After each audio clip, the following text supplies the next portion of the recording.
وكانت أول دولة تعترف باستقلال أمريكا ما هي؟ فرنسا، هكذا يقول المنطق، لكن لا، ليست هي ولا بريطانيا. كانت دولة عربية. أول دولة اعترفت باستقلال الجمهورية الأمريكية هي المغرب، هي المملكة المغربية. نعم، هذا من طرائف التاريخ. ولا يزال الأمريكون إلى الآن يعترفون بالفضل للمغرب في هذا. ملك المغرب أول ملك يعترف باستقلال القارة الأمريكية، الجمهورية الأمريكية.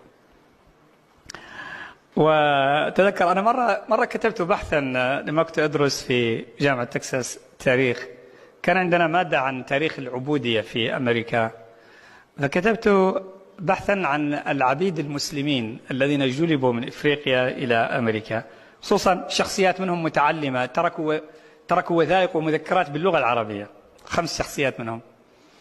واحد منهم، هذا استطراد فقط يعني،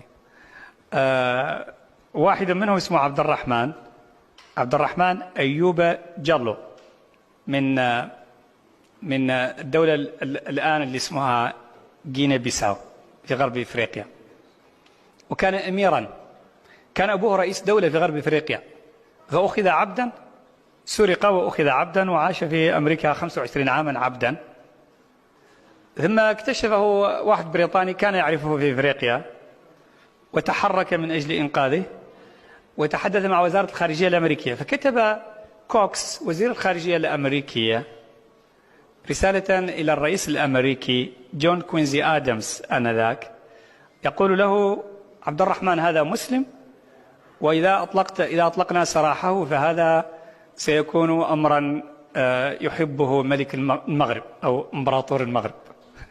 فأطلقوا سراحه من شأن خاطر يعني ملك المغرب. على كل حال،